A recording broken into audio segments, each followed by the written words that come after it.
Aquí comienza Entendiendo los Tiempos, comprendiendo nuestra actualidad desde una perspectiva bíblica, con Eduardo Saladín y Sugel Michelén.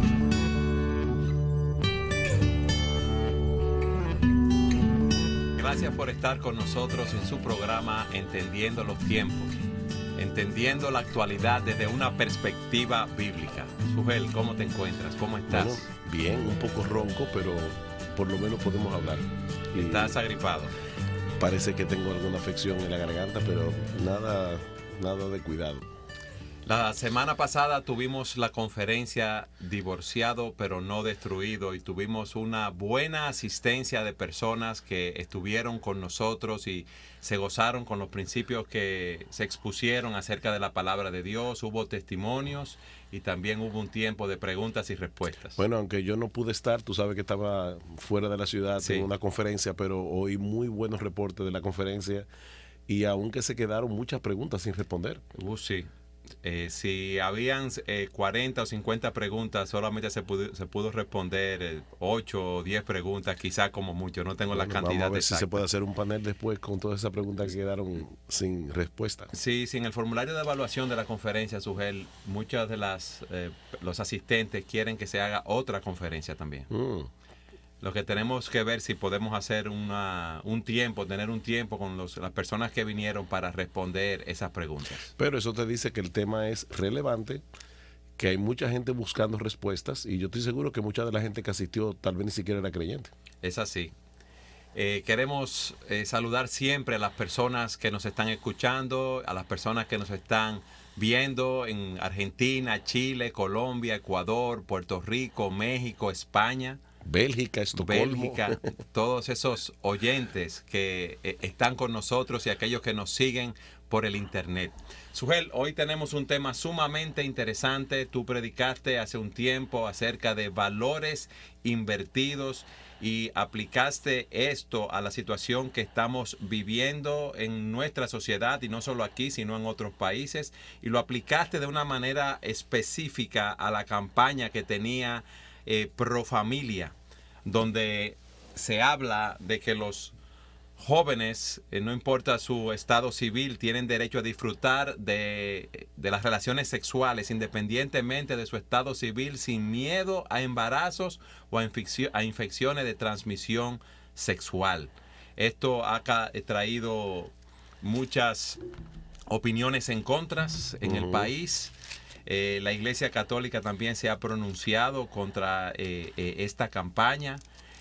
Cuando hablamos de valores, Sugel, antes de empezar a hablar de lo que promueve esta campaña, cuando hablamos de valores, ¿qué queremos decir con eso? Valores invertidos. Bueno, una cosa es que una persona abiertamente diga yo estoy a favor de los vicios. Y otra cosa es que una persona convierta un vicio en una virtud. En un texto de Isaías, que fue el texto que yo tomé de base cuando prediqué acerca de ese tema, en Isaías capítulo 5, versículo 20, dice, ay de a los que a lo malo dicen bueno y a lo bueno dicen malo, que hacen de la luz tinieblas y de las tinieblas luz, que ponen lo amargo por dulce y lo dulce por amargo. O sea, aquí tenemos individuos que no solamente están promoviendo vicios, sino que lo están promoviendo como una virtud. Yo te voy a dar un ejemplo que sucedió hace unos años atrás, cuando en Massachusetts se aprobó el matrimonio homosexual. La jueza de la Suprema Corte, la presidenta, que fue Margaret Marshall, creo que era en ese momento, de la Suprema Corte de Justicia en Massachusetts, ella dijo que no era correcto quitarle a una persona sus derechos de casado simplemente porque les gusten personas del mismo sexo. Fíjate cómo se está planteando esto. Si nosotros estamos en contra del matrimonio homosexual, resulta que estamos en contra de los derechos humanos, y que puede ser peor que eso.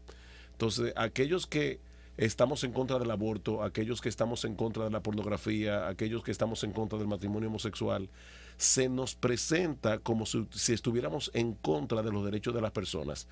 ¿Cuál es la propaganda que se usa para favorecer el aborto?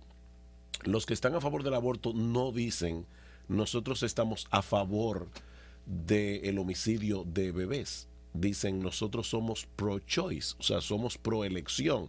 La mujer tiene derecho a elegir si va a tener un bebé o no. Fíjate cómo se está presentando. Ellos se presentan como aquellos que defienden los derechos de los seres humanos. Nosotros somos los que adversamos esos derechos. Entonces, es un valor, porque la libre elección es un valor. Los derechos humanos son un valor. Entonces, ellos son los que se presentan como si estuvieran a favor de los derechos humanos. Nosotros somos presentados como aquellos que estamos en contra de esos derechos. Ahora, Sugel, ¿cómo una persona que nos escucha puede definir lo que es bueno y lo que es malo? Esa es una pregunta crucial aquí, porque se ha dicho, ¿verdad?, que cada cabeza es un mundo. Y hay 7.200 millones de habitantes en el Sí. mundo. Imagínate, hay 7.200 opiniones quizás diferentes. Exacto. Si cada cual tiene derecho a establecer su propio patrón de lo que está bien y lo que está mal, al final de cuentas no hay nada bueno ni nada malo. Tenemos que aceptar que cualquier tipo de conducta puede ser buena en ciertos contextos. ¿Todo sería relativo entonces? Absolutamente todo será relativo. Nosotros, en cambio, los cristianos, creemos primero que Dios es el creador de todas las cosas. Por lo tanto, creemos no solamente que Él tiene derecho a establecer las reglas de juego porque Él es el creador, sino también que Él es que sabe cómo funcionan las cosas. O sea, cuando Dios prohíbe en su palabra el matrimonio homosexual o cuando Dios prohíbe el aborto, Él no lo está prohibiendo porque Él es un matagozo cósmico. Sí. O sea, algunas personas ven a Dios como un ser aburrido que está en el cielo, así, tratando de que todas sus criaturas compartan su aburrimiento. Entonces, todo lo que Él ve que le causa alegría y felicidad al ser humano, Él se lo prohíbe. Así es como algunas personas ven a Dios. Pero nosotros debemos ver a Dios más bien como ese padre responsable que entra en la cocina y encuentra a su niño de 5 años jugando con un cuchillo afilado y le prohíbe jugar con el cuchillo porque él sabe que ese niño puede hacerse daño. Cuando Dios prohíbe algo, Él está buscando nuestra felicidad. Por lo tanto, como funciona el matrimonio es como Él lo diseñó, con un hombre y una mujer. Como funciona el embarazo es que nosotros preservemos la vida de esa criatura, porque aquí viene otro problema, Eduardo, de definición. ¿Quién decide cuándo un feto se convierte en persona? Nosotros conocemos el caso de este hombre en Filadelfia, que de hecho es probable que lo condenen a la pena capital, porque en Filadelfia existe la pena capital. Yo no sé si tuviste esa noticia, Eduardo, pero este médico llegó a matar, y hay testimonios que prueban esto, llegó a matar niños que nacieron vivos, y él los mató. Ahora, la pregunta es, claro, tú y yo vemos eso atroz, por si acaso, si alguien nos está oyendo y nos está viendo, tiene que entender que nosotros vemos eso como algo atroz. Pero la pregunta ¿es culpable solo ese médico o es culpable la sociedad norteamericana que aceptó el aborto cuando el caso Roe versus Wade en el año 1973? O sea, ¿por qué un bebé de 6 semanas sí se puede matar y un bebé de 8 meses no se puede matar? ¿Cuál es la diferencia? ¿En qué momento esa cosa se convierte en una persona que debe ser protegida por la ley? Ahí debemos ver lo que Dios nos dice en su palabra. Pero a mí me gustaría, Sugel, que habláramos de esto desde el principio. Dios creó al hombre a su imagen y semejanza, para reflejar la imagen de Dios. Exactamente. Nosotros, Él nos ha dado su palabra para nosotros guiarnos, para saber cómo debemos actuar, para definir lo que es bueno y lo que es malo, conforme al texto de Isaías que tú acabas de leer. Exacto, cuando dice el texto aquí, hay de a lo que a lo malo dicen bueno, ese texto está presuponiendo algo.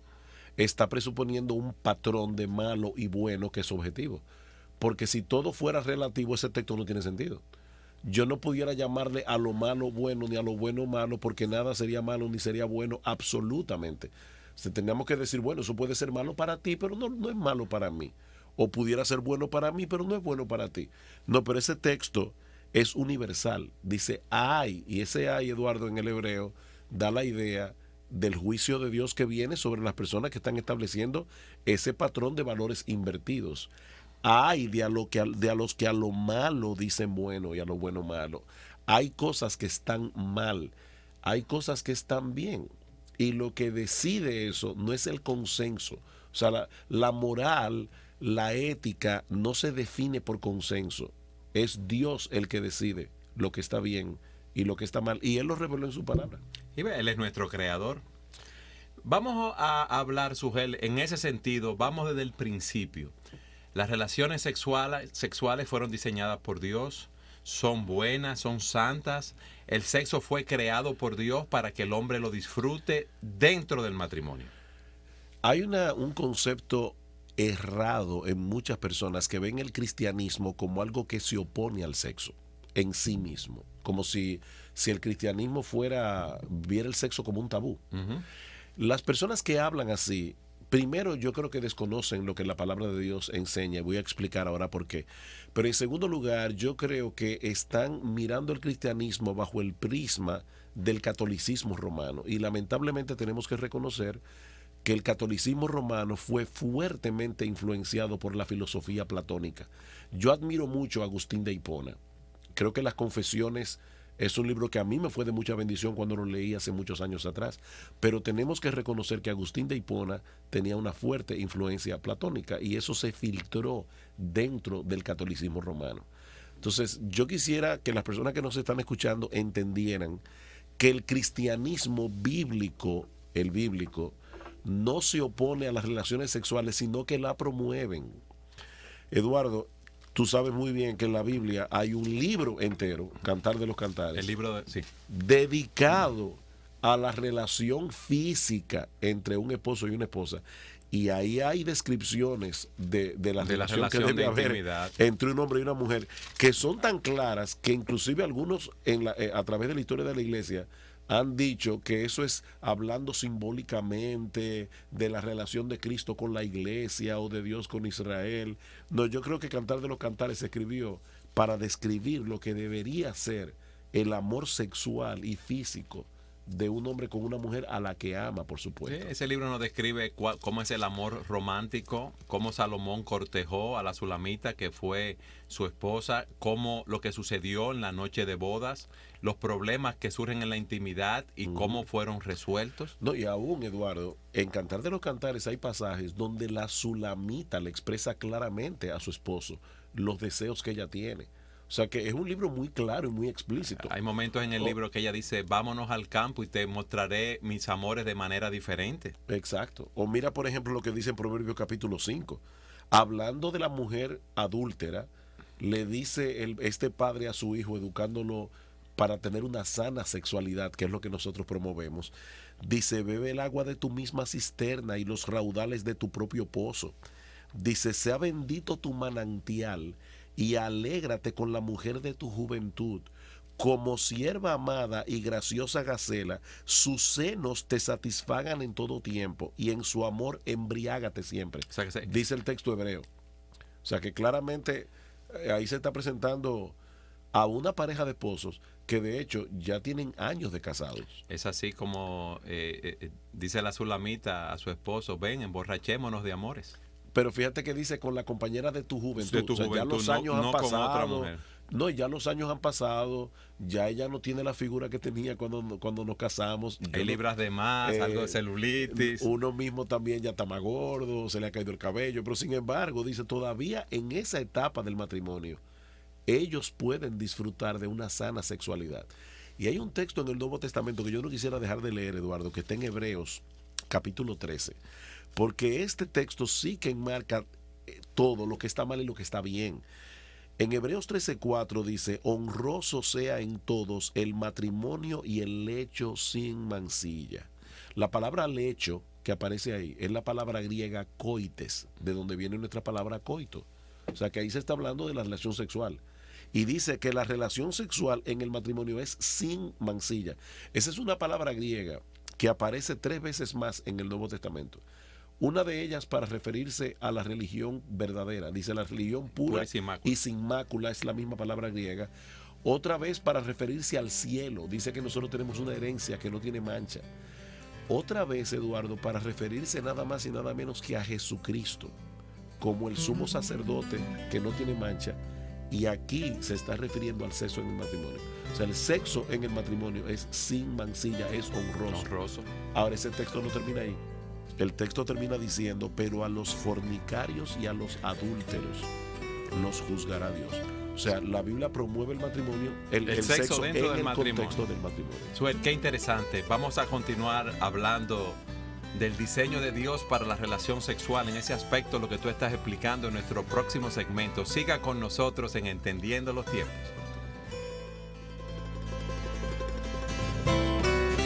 Estamos hablando acerca de los valores invertidos que hay en nuestra sociedad. Estamos viviendo un tiempo de relativismo donde cada quien quiere hacer las cosas como a él le parece. Y decíamos, Sugel, en el segmento anterior, cómo Dios nos ha dado su palabra como nuestra regla de fe y práctica, y cómo Dios que nos creó nos dice cómo debemos vivir. Y aún en el uso del sexo, que era el tema que estábamos tocando en el segmento anterior, Dios no dio el sexo únicamente para la reproducción de la raza humana. Dios le da ese regalo de bodas a la pareja recién casada, el permiso para poder tener relaciones sexuales.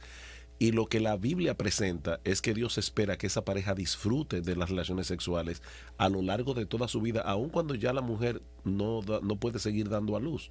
De hecho, en el Antiguo Testamento había una ley que a mucha gente le encantaría que estuviera vigente en el día de hoy, y es que cuando una persona se casaba, el esposo no podía ser empleado en nada que lo alejara del hogar por un año completo. Un año, sí. Y dice el texto, para alegrar a la mujer que tomó. O sea, específicamente dice que no se aleje de su casa por mucho tiempo. Aquí en la cabina, Ernesto y John tienen una sonrisa, ya tú sabes. Y, perdóname, Eduardo, que alguien dice, bueno, eso está en el Antiguo Testamento. No, pero en el Nuevo Testamento, en 1 Corintios 7, hay un pasaje que yo creo que sería, que en muchas iglesias deben predicarlo más a menudo. Dice el apóstol Pablo, por causa de las fornicaciones, cada uno tenga su propia mujer y cada una tenga su propio marido. Fíjate cómo Pablo le da el mismo derecho al hombre y a la mujer en este asunto. Muchas veces se presenta al hombre como una especie de monstruo que solamente está pensando en el sexo, y la pobre mujer es la que debe defenderse. Si hay hermanas casadas que nos están escuchando, deben entender que la Biblia les manda a que disfruten de la relación sexual y que no se lo nieguen a su marido. El texto sigue diciendo, el marido cumpla con la mujer el deber conyugal y asimismo la mujer con el marido. La mujer no tiene potestad sobre su propio cuerpo, o sea, no tiene derecho, autoridad, sino el marido, como tampoco el marido tiene derecho sobre su propio cuerpo, sino la mujer. No os neguéis el uno al otro, a no ser por algún tiempo de mutuo consentimiento, para ocuparos sosegadamente en la oración y volved a juntaros en uno, para que no os tiente Satanás a causa de vuestra incontinencia. Y aquí hay algo interesante, Sugel. Fíjate que no es el marido que toma la iniciativa, el Todo único el que puede tiempo. tomar la iniciativa Exacto. para tener relaciones en el matrimonio. La esposa puede tomar la iniciativa. No, y dice claramente que hay momentos en que el marido va a llegar cansado a su casa y él va a tener que hacerlo, estar con su esposa como un deber. Dice, el marido cumpla con su esposa el deber conyugal.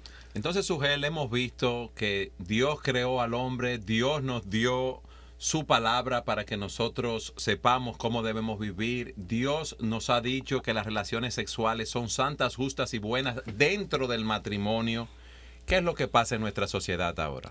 ¿Por qué los valores están invertidos? Bueno, porque ahora no solamente desde ahora, yo creo que desde que el hombre cayó en pecado comenzó a pervertir todo lo que Dios hizo. Y de paso, el pecado de Adán y Eva no fue que tuvieron relaciones sexuales tampoco. Sí. El pecado de Adán y Eva fue que comieron un árbol que Dios había prohibido. Sea de lo que haya sido, desobedecieron a Dios. Quisieron hacer su propia voluntad. Pero a partir de ahí todo se pervirtió, incluyendo el sexo. Entonces, ¿qué es lo que pasa ahora? Lo que ha pasado siempre.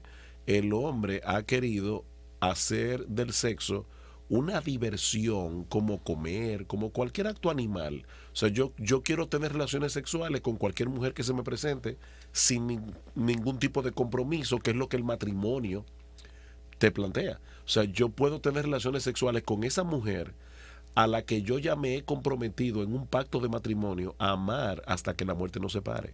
Entonces, el sexo en el matrimonio es mucho más que un acto animal. Así. O sea, el sexo es un regalo que Dios nos da con esa mujer a la que yo estoy amando, a la que yo estoy cuidando, a la que yo estoy protegiendo. Hasta que la muerte nos separe. Hasta que la muerte nos separe. Es un compromiso para toda la vida. Entonces nosotros no estamos en contra del sexo, estamos promoviendo una sana sexualidad. Dentro del matrimonio. Dentro del matrimonio. Entonces, Sugel, en la actualidad vemos algo totalmente diferente. En los medios de comunicación, en las películas, en las novelas, se nos vende la imagen de que el sexo es un acto como comer, como cualquier otro acto que se puede practicar como uno quiera. Una pareja se conoce y en la próxima escena ya están en la cama. Así es, teniendo relaciones. ¿Sí? Como si fuera a comerse un postre. Entonces, vemos ahora estas campañas publicitarias donde se dice, bueno, tú puedes tener sexo como tú quieras, con quien tú quieras en ese sentido, pero lo que debes hacer es protegerte. Eso es lo que ha cambiado en las últimas décadas. O sea, hace 100 años atrás, cuando un hombre cometía adulterio, él sabía que estaba haciendo algo malo. Cuando un joven se acostaba con una joven sin casarse, él sabía que estaba haciendo algo malo. Hoy día, el problema es que a través de los medios masivos de comunicación se nos quiere vender la idea de que eso no tiene nada de malo. Y precisamente por eso es que nosotros hemos atacado y lo hemos hecho responsablemente la campaña de Profamilia. Eduardo, yo no sé cuál es, o sea, yo no conozco el corazón de las personas que están detrás de esa campaña. Yo no estoy atacando personas aquí. Yo estoy diciendo, esa campaña es dañina. Mira esa campaña que salió en nuestros diarios, aquellos que no son de República Dominicana y no conocen de qué estamos hablando, ahí tienen en pantalla la campaña. Parece una joven que evidentemente es menor de edad. Probablemente lo sea. Probablemente menor de edad. La madre o la abuela le está mostrando un preservativo que encontró en su habitación y aparentemente le está reprochando. Y fíjate cuán cuidadosamente planificado está ese anuncio, que se ve en la pared las medallas que esa muchacha ha ganado. O sea, está diciendo, es una muchacha buena, meritoria, pero que está teniendo relaciones sexuales aún siendo menor de edad.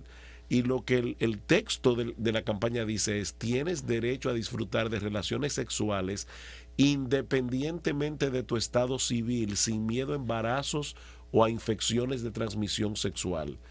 Uno de los grandes males que tenemos aquí en República Dominicana es el embarazo en adolescentes. Los preservativos no preservan 100%. No.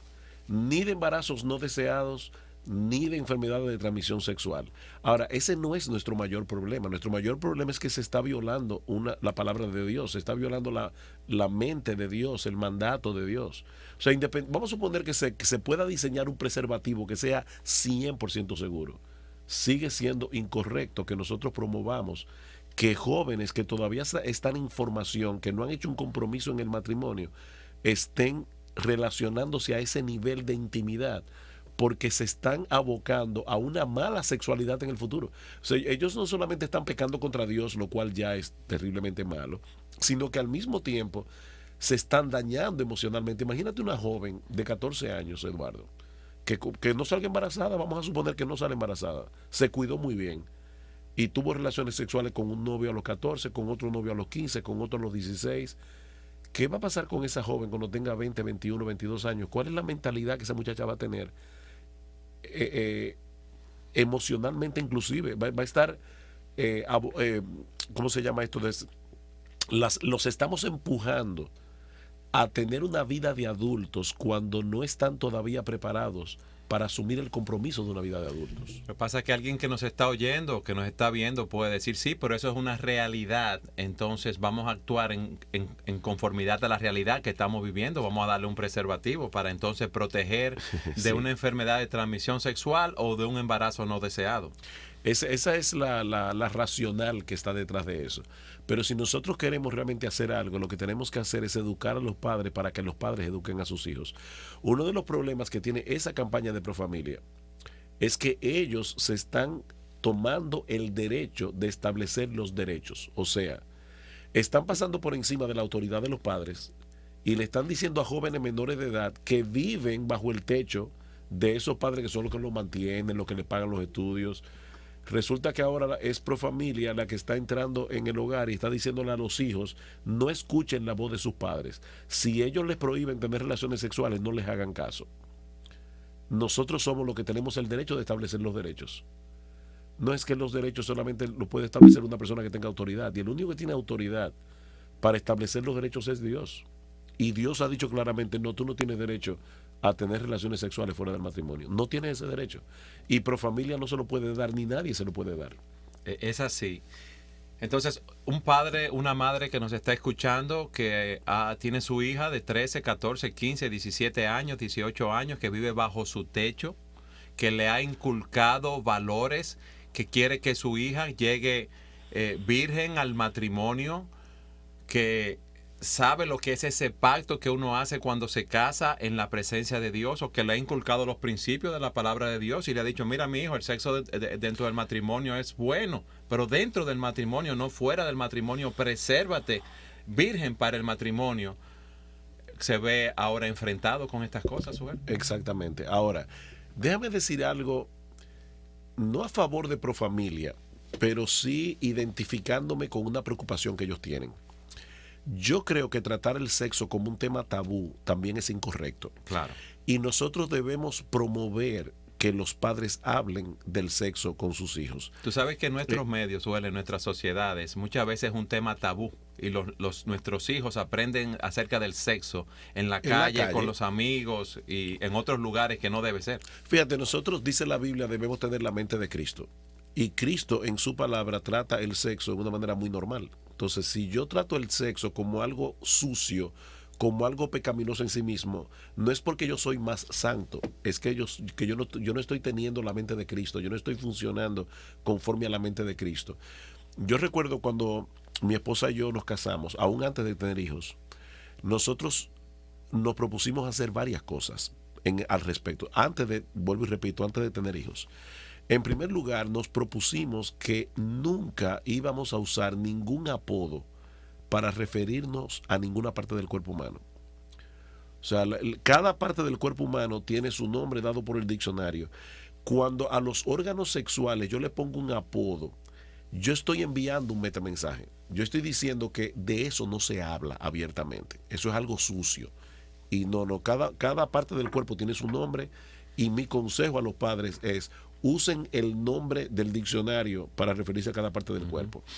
Lo segundo es que nosotros nos propusimos, y así lo hicimos, gracias al Señor, con nuestros hijos cuando comenzaron a hacer preguntas, es que nosotros íbamos a responder las preguntas que nuestros hijos nos hicieran en el momento en que la hicieran.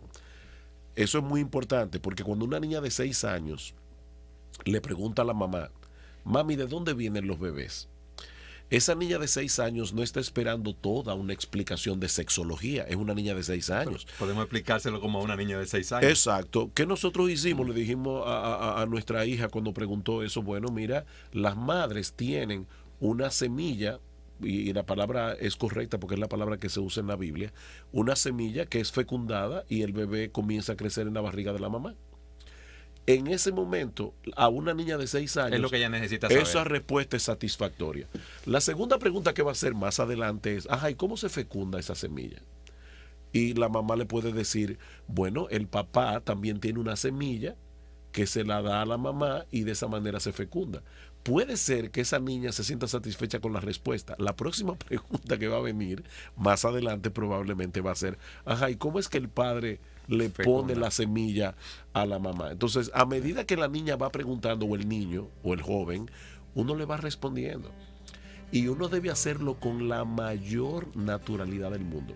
Porque si no, vuelvo y repito, nosotros estamos enviando un metamensaje. Este tema es sucio, de esto no se debe hablar abiertamente, y nosotros no debemos darle ese mensaje a nuestros hijos. El sexo es santo, fue creado por Dios. Él inclusive le dio al hombre terminaciones nerviosas en ciertos lugares para que sienta placer sexual. Fue Dios que diseñó eso así. Pero ahora tenemos los valores invertidos, como tú estabas explicando. Pero vamos a continuar hablando de valores invertidos en nuestro próximo segmento de Entendiendo los Tiempos. Siga con nosotros.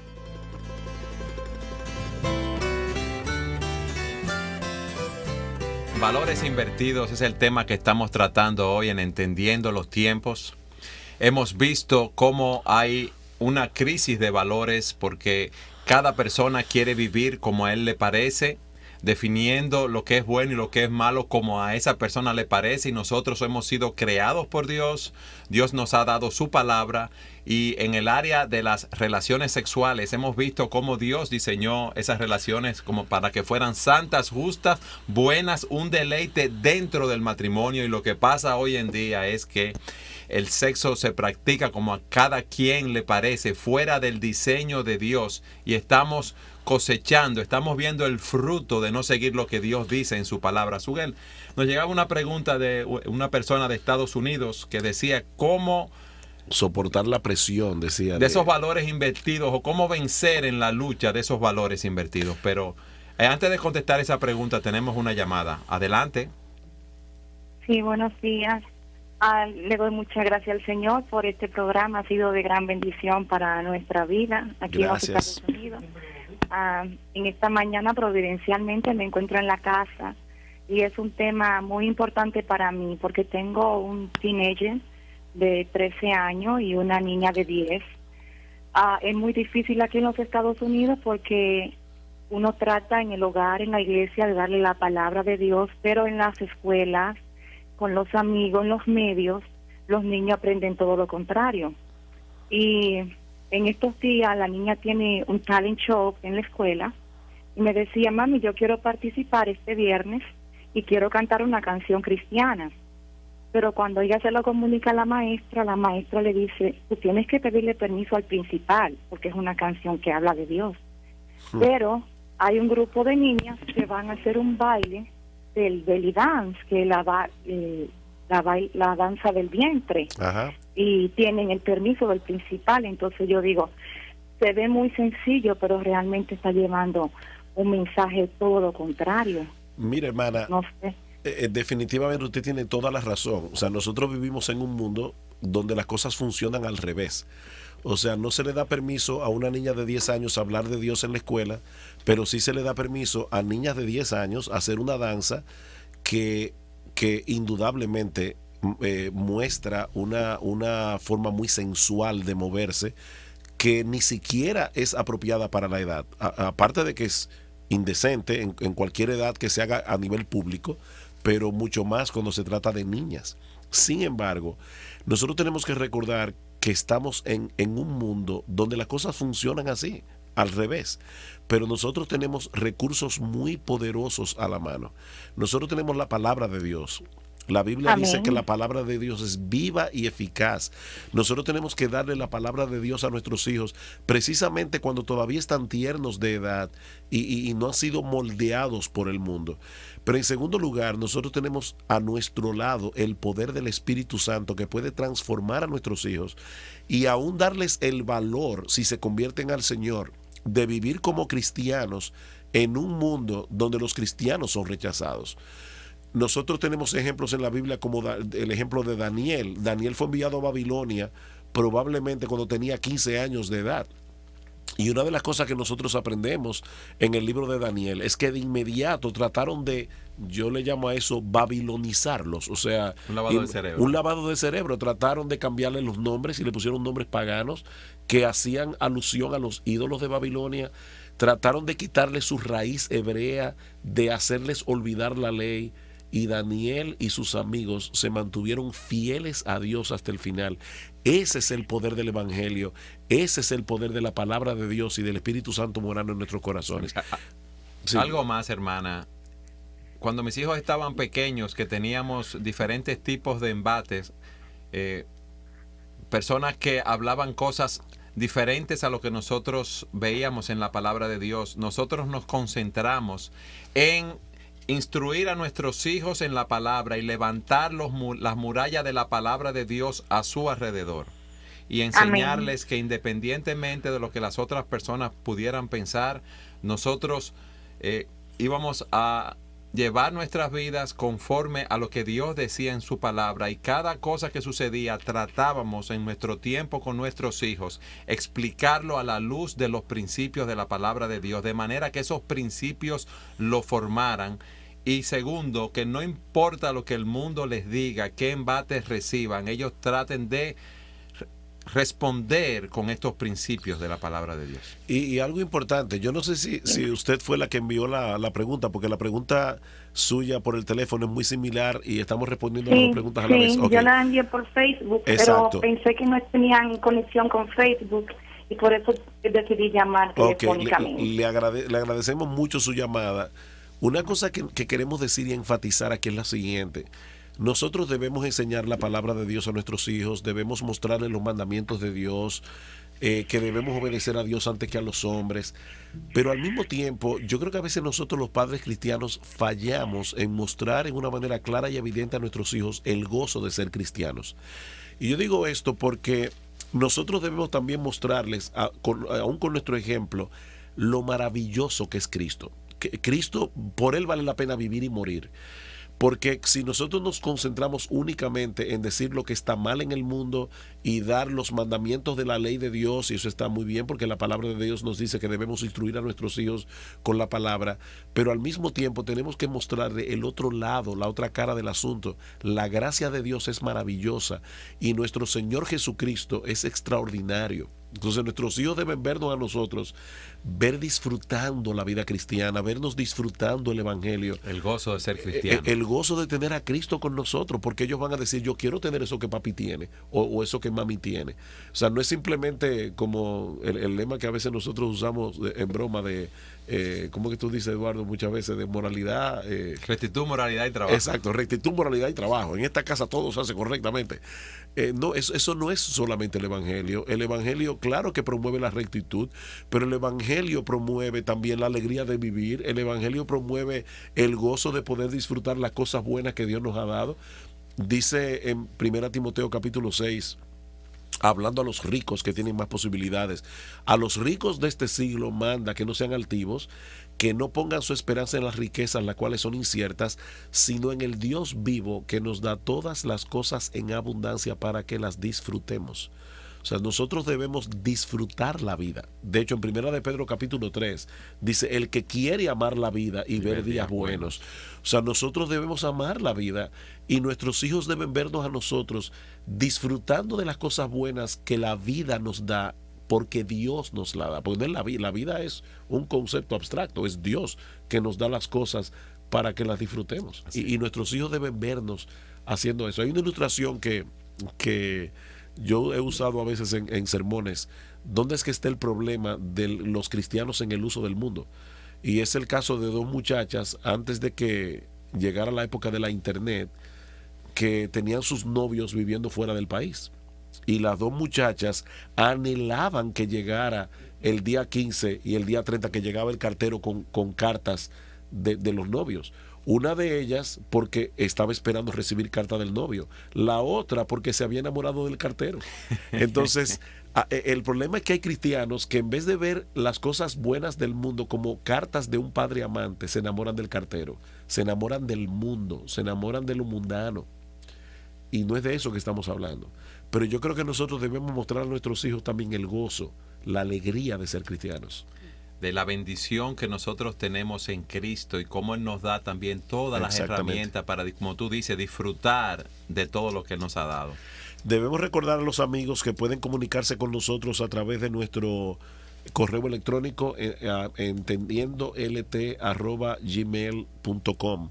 A veces nos llegan preguntas después de que el programa ha terminado y se nos hace muy difícil responderlas. Así que animamos a los oyentes y a los que nos están mirando por la internet, escríbanos, comuníquense con nosotros. Apreciamos en gran manera que se comuniquen con nosotros. Hermana, gracias por estar con nosotros y es bueno que usted exponga su punto de vista al principal del colegio para oír su respuesta y lleve eso en oración a la presencia del Señor.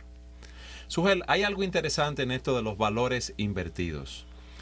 Hemos establecido que las relaciones sexuales son buenas dentro del matrimonio, son un deleite, Dios nos las da para que las disfrutemos dentro del pacto, el compromiso del matrimonio y no fuera de él, que hay una realidad, hay muchas relaciones sexuales fuera del matrimonio, personas casadas, personas solteras, adolescentes, y que la manera de enfrentar esta situación no es diciendo, bueno, ya que lo están haciendo, cuídense, sino que debemos volver a lo que Dios nos dice en su palabra. De hecho, Eduardo, acaba de llegar una carta ahora mismo de una hermana que nos ha escrito antes de Florida. Dice, desde Florida los estoy siguiendo, muy interesante el programa sobre valores invertidos, no conocía el programa de Profamilia.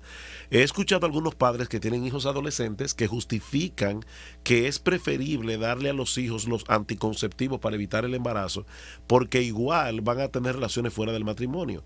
Como medio educativo debemos de todas formas los padres cristianos hablar de los métodos anticonceptivos, pero inculcándoles lo que dice la Biblia. Ellos lo van a escuchar fuera de su hogar. ¿Cuáles son los métodos anticonceptivos que son abortivos? Hay mucha confusión en esto. Es una pregunta muy amplia, pero vamos a comenzar por los principios. No es apropiado que los padres justifiquen que sus hijos tengan relaciones sexuales por el hecho de que todo el mundo lo está haciendo. Porque si vamos a eso, como dice aquí, que es preferible darle el anticonceptivo para evitar el embarazo. Es que el embarazo no es el único problema. Aún puede evitar el embarazo, como quiera están pecando contra Dios, Así es. Se están dañando a sí mismos. Todos los pecados son pecados delante de Dios, pero hay pecados que tienen más consecuencias que otros. Y en 1 Corintios 6, Pablo dice, huid de la fornicación. Cualquier otro pecado que el hombre comete está fuera del cuerpo, más el que fornica contra su propio cuerpo peca. O sea, el pecado sexual tiene un daño, produce un daño mayor que cualquier otro tipo de pecado. Entonces es importante que se entienda que el embarazo no es el único problema. Por otra parte, yo creo que a la edad apropiada es bueno que los padres, cuando ya los hijos tienen edad suficiente para escuchar estas cosas, claro que les hablen de los métodos anticonceptivos. Una cosa es que yo instruya, otra cosa es que yo le dé un condón o un preservativo. Mira, mija, para que te cuide. No, sea, de ninguna manera. Yo debo instruirlo como lo instruyo con respecto a muchísimas cosas del matrimonio, aún antes de que se casen. Pero es una instrucción, no es una promoción.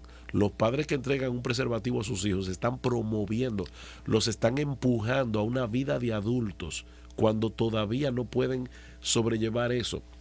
Déjame decir esto sin ánimo de ser agresivo, pero es una realidad. Cuando una joven adolescente sale embarazada y decide no abortar, y el aborto es otro problema del cual podemos hablar en otro programa, pero ese no es el tema de ahora.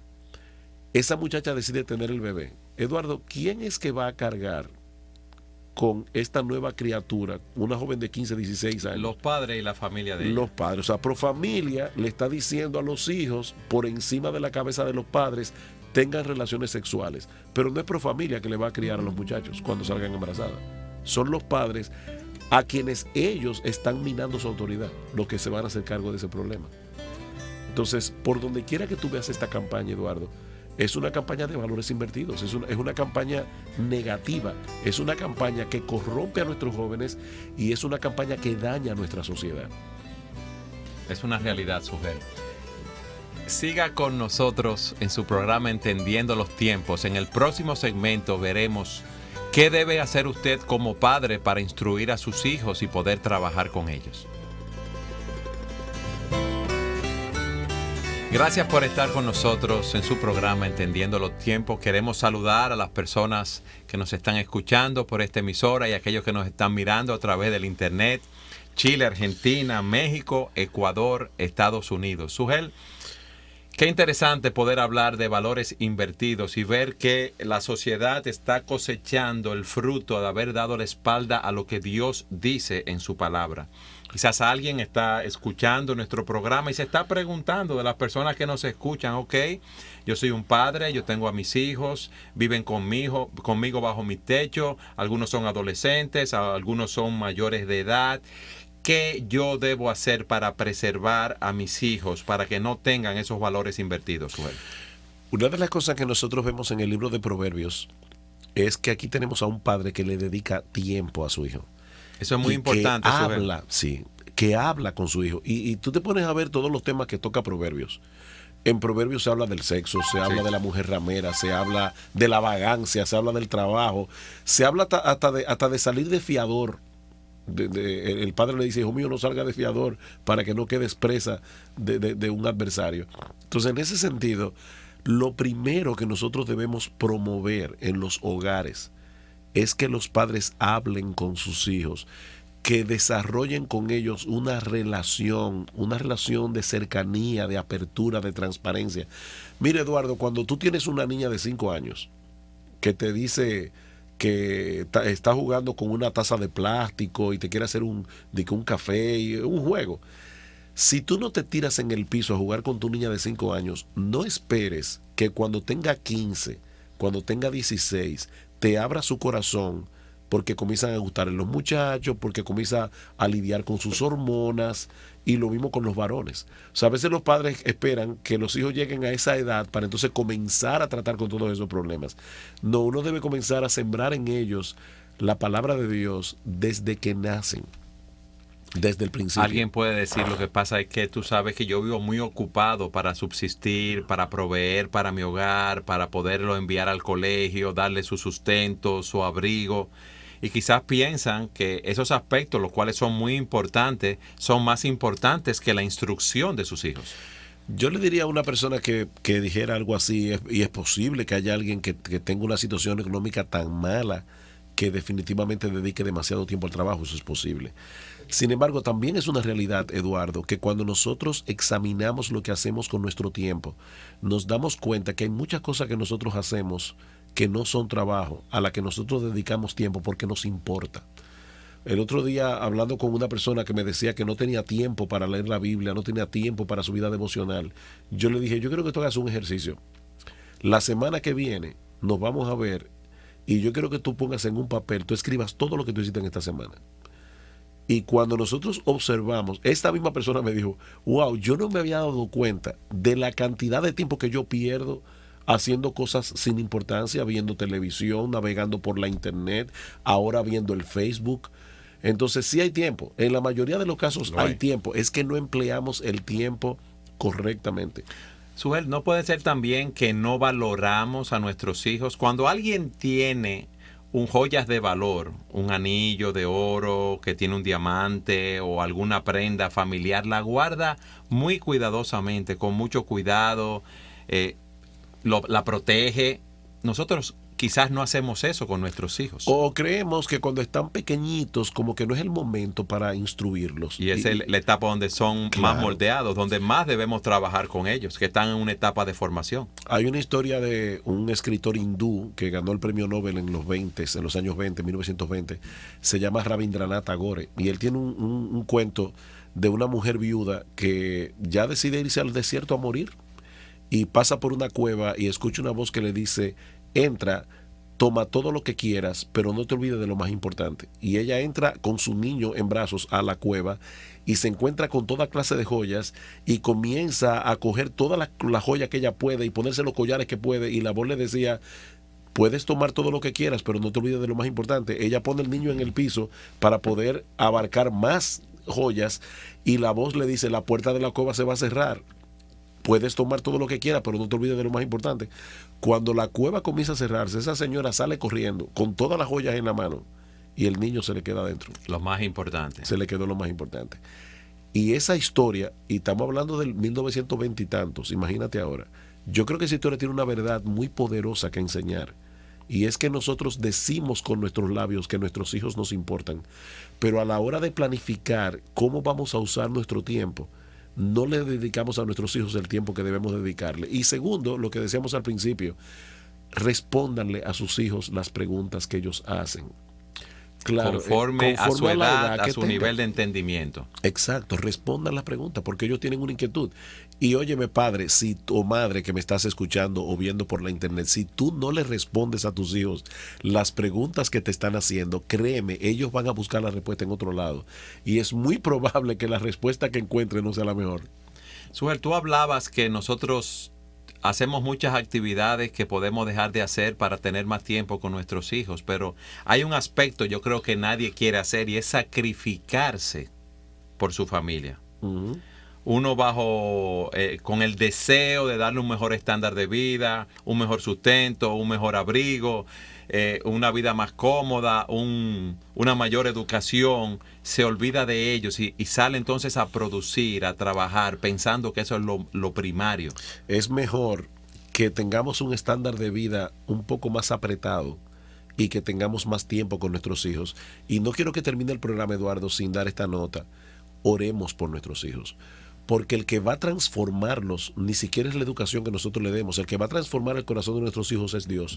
Entonces, oremos a Dios cada día, constantemente. Un padre en su trabajo puede elevar su corazón a Dios en oración. Señor, protege a mis hijos, transforma a mis hijos. Pidan cosas específicas por ellos. Tú conoces la debilidad de tus hijos. Padre, protege a mi hijo en esto. Él tiende a la vagancia. Ayúdalo a ser diligente, o sea, pide cosas específicas, pero sobre todo las cosas que ellos conozcan a nuestro bendito Señor y Salvador Jesucristo. Que es el único que puede transformar sus corazones y hacerlos nueva criatura. Y como dice la palabra, si alguno está en Cristo, nueva criatura es. He aquí, las cosas viejas pasaron, todas son hechas nuevas. Si tú quieres que tu vida sea algo nuevo, tú debes conocer a Jesucristo. Si tú quieres que tus valores sean correctos conforme a los principios de la palabra de Dios, tú debes conocer al Dios que te da esos principios, y ese Dios solamente lo puedes conocer a través de Jesucristo, quien ha dicho en su palabra: yo soy el camino, la verdad y la vida. Nadie viene al Padre si no es por mí. Oye bien, nadie viene al Padre si no es a través de Jesucristo, porque Él ha dicho en su palabra que hay un solo Dios y un solo mediador entre Dios y los hombres, y ese mediador es Jesucristo. Amén. Gracias por estar con nosotros en su programa Entendiendo los Tiempos. Hoy hemos visto cómo los valores están invertidos y deben ser puestos en la perspectiva de la palabra de Dios. Hasta nuestro próximo programa. El Señor los bendiga.